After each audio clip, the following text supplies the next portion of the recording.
Hey, salut les people, j'espère que vous allez bien. Ce soir, je vous emmène sur l'île d'Oshra. Nous allons découvrir Hidden Leader. C'était une version prototype que m'a envoyé Matago et je les en remercie vivement. Hidden Leaders, c'est un jeu chez PFFF Games qui arrive en Kickstarter le fin avril prochain, donc tout prochainement, et qui va être localisé par Matago en VF. Donc voilà, c'est du matériel prototype, je le précise comme toujours, c'est un matériel qui va être amené à évoluer, à être enrichi avec tous les stretch goals que vous allez débloquer, et puis surtout, il va être en français, puisque là, le prototype est en anglais, donc pas d'inquiétude. Donc c'est Hidden Leaders, qui arrive chez BFF Games le 20 avril. Alors avant que j'oublie, c'est un jeu de Marcus et Andrea Muller et de Raphaël Stokers. J'ai mon petit pense-bête parce que j'aurais du mal à retenir, et ce sont des illustrations de monsieur Matsura. Alors, Hidden Leader, c'est quoi? C'est un jeu d'affrontement de 2 à 6 joueurs pour des parties qui avoisinent entre 30 et 45 minutes. Vous allez voir, c'est un petit jeu très stratégique où on va influencer, jouer que sur 2 pions, sur la position de 2 pions, et cette position de ces pions qui va déterminer la victoire et quel joueur remporte la partie. Alors, nous voici sur le plateau de jeu. Donc, nous sommes en fait sur l'île d'Oshra où l'empereur est mort, il est ici, il est décédé, et maintenant, place à un certain nombre de prétendants au trône, et avec un certain nombre de peuples qui sont sur cette île d'Oshra. Nous allons avoir les armées impériales qui sont en train de combattre les tribus des collines. Donc, ce sont ces 2 petits pions que nous avons ici, l'armée impériale en rouge et les tribus des collines en vert.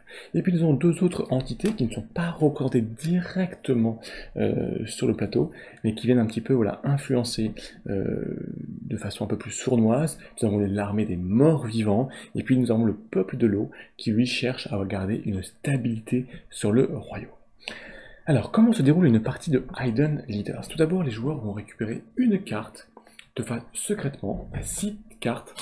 Ces cartes chaque joueur en récupère une, et chaque carte va dire au joueur quel peuple il supporte, quel peuple il va soutienne sa cause pour accéder au trône. On supporte et on a le soutien toujours de 2 peuples. Ici, par exemple, on a l'armée impériale et l'armée des morts vivants qui vont être nos forces. Alors bien sûr, ces cartes sont récupérées par chaque joueur de façon complètement secrète.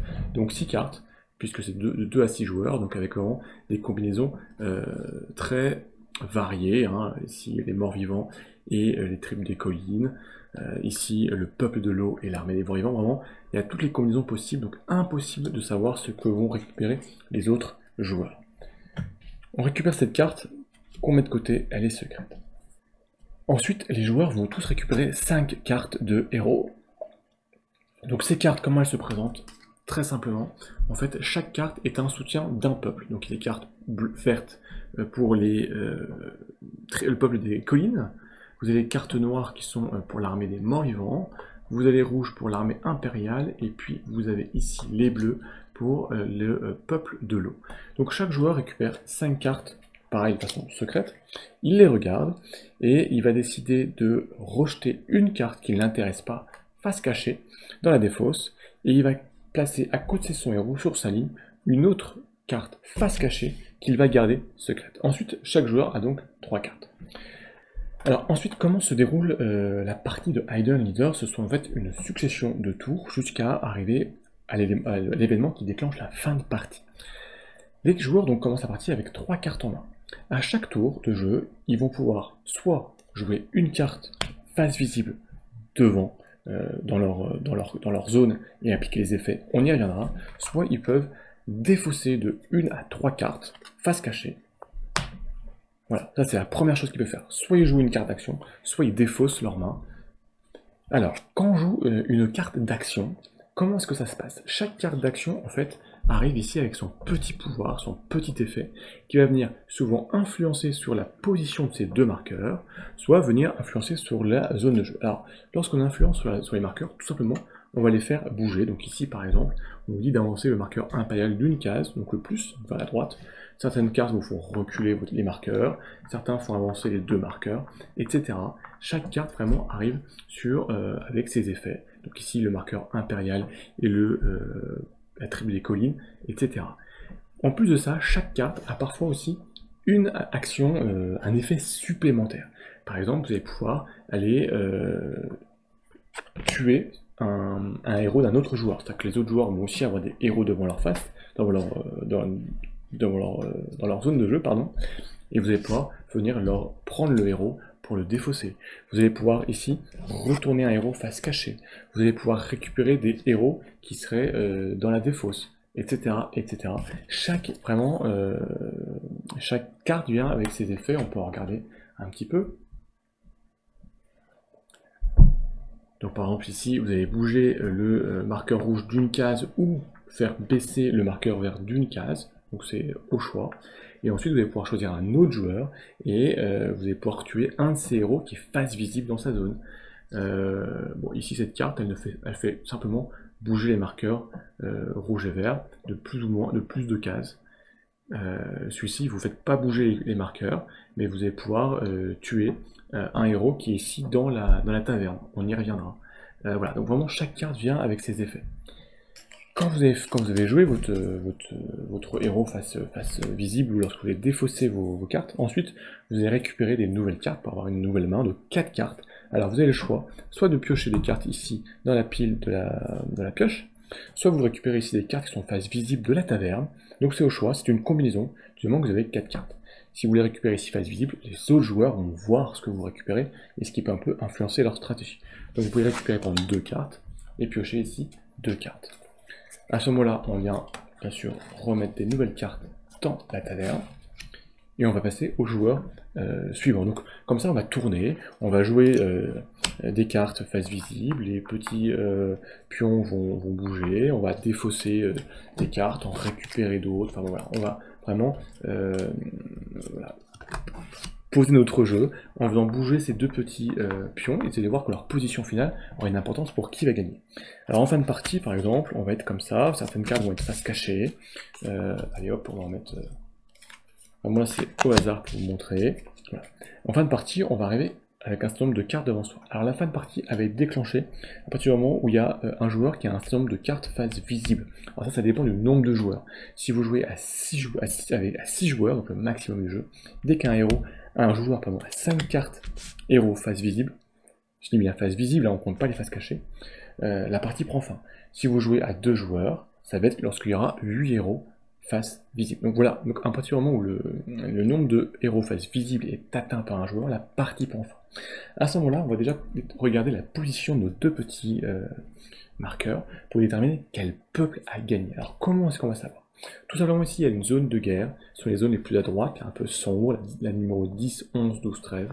Donc si nos deux petits meeples, petits pions en tout cas, sont dans cette zone de guerre, et ben c'est l'armée des morts-vivants qui a gagné. Ils ont réussi à faire sombrer le royaume d'Oshra dans un combat effroyable, où il y a beaucoup de morts, donc c'est l'armée des morts-vivants qui va gagner. Si les deux petits pions sont sur la même case ou sur une case adjacente, dans ce cas-là, c'est stable, le royaume n'a pas sombré dans la guerre, et dans ce cas-là, c'est le peuple de l'eau qui remporte la partie. Ils ont réussi à garder la stabilité dans le royaume. Et sinon, s'il y a un marqueur qui est en avance sur l'autre, qui a une zone d'écart ou plus, vers le plus, et ben c'est ce marqueur-là, c'est cette tribu-là qui gagne. Donc là, ce serait l'armée impériale, ce serait comme ça, voilà, ça serait le tribu des collines qui remporterait la partie. Donc là, on regarde quelle tribu, quel peuple remporte la partie. À ce moment-là, les joueurs vont dévoiler un peu quelle tribu ils supportaient, quelle était leur troupe, et le joueur qui a soutenu la tribu qui a gagné remporte la partie. Mais, bien sûr, parfois, étant donné que vous avez soutenir deux clans, il peut y avoir que 2 joueurs qui remportent la partie. Admettons que les 2 marqueurs aient fini dans la zone de guerre. Ici, s'il y avait 2 joueurs avec ces cartes-là, avec Xiaoduul et Myrad, les 2 soutenaient l'armée des morts-vivants, donc ils vont pas gagner tous les deux, mais ils vont pouvoir en tout cas revendiquer la victoire tous les deux. Alors pour déterminer comment est-ce qu'on gagne à ce moment-là, et ben c'est avec nos héros face cachée et face visible. On va regarder celui qui a le plus de héros dans la tribu qui a gagné. Donc ici, ce sera la tribu des morts-vivants, donc avec un héros, il y a peu de chances que j'ai gagné. Il aurait fallu que je fasse une stratégie vraiment voilà, orientée avec des morts-vivants pour pouvoir essayer de l'emporter avant. Voilà. Donc, vous l'aurez compris, nos héros sont très importants pour déterminer comment vont positionner les deux petits meeples, et puis surtout savoir quelle tribu on va soutenir et comment on va gagner. Alors vous l'aurez compris, les règles de Hidden Leader sont très simples, c'est un jeu qui est très rapide, compté entre 30 et 45 minutes de partie. Ça va très vite, il n'y a pas de temps mort, on joue une carte, on en pioche d'autres, et on va vraiment influencer, bouger la position que de ces deux meeples seulement, donc c'est vraiment un jeu où il y a une interaction quand même qui est très forte, puisqu'on va venir chacun tirer un petit peu sur leur position. Ce qui fait le sel de ce jeu, c'est déjà le fait qu'on soutienne deux factions.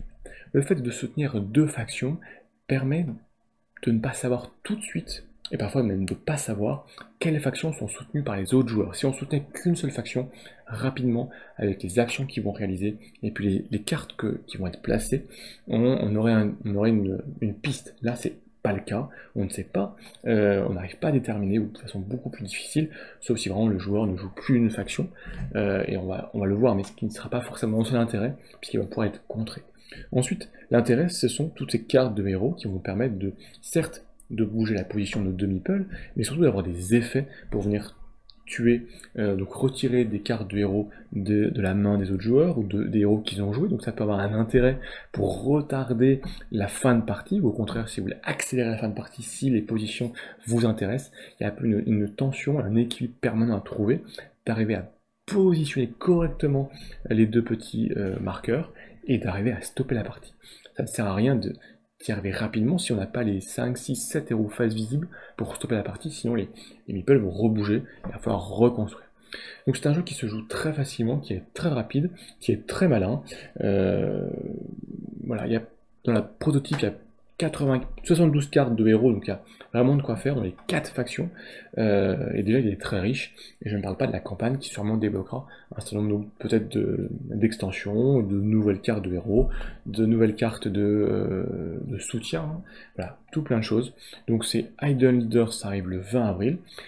Très prochainement sur la chaîne, je vous proposerai une partie complète de Hidden Leaders à 3 joueurs pour vraiment vous faire une idée vous-même de toutes les mécaniques de jeu. Vous verrez, c'est très rapide, très fluide, très simple, mais assez stratégique sur les cartes qu'on va récupérer. Puisqu'aussi, un dernier point, c'est vrai, dans les cartes qu'on récupère, on peut les récupérer bien sûr dans la pioche, mais aussi dans la taverne. L'avantage de la taverne, c'est que vous savez ce que vous récupérez, mais les autres joueurs aussi. Ils vont pouvoir ainsi avoir une indication sur les soutiens que vous avez. Donc c'est à vous permanence de trouver l'équilibre pour pas dévoiler les clans que vous soutenez, les clans qui vous soutiennent, mais en même temps récupérer les cartes adéquates à votre stratégie pour pouvoir revendiquer à la fin de la partie. Hidden Leaders, BFF Games en français chez Matago, à retrouver le 20 avril en Kickstarter, et moi je vous retrouve très vite pour une vidéo de partie. D'ici là, portez-vous bien, ciao les meeples.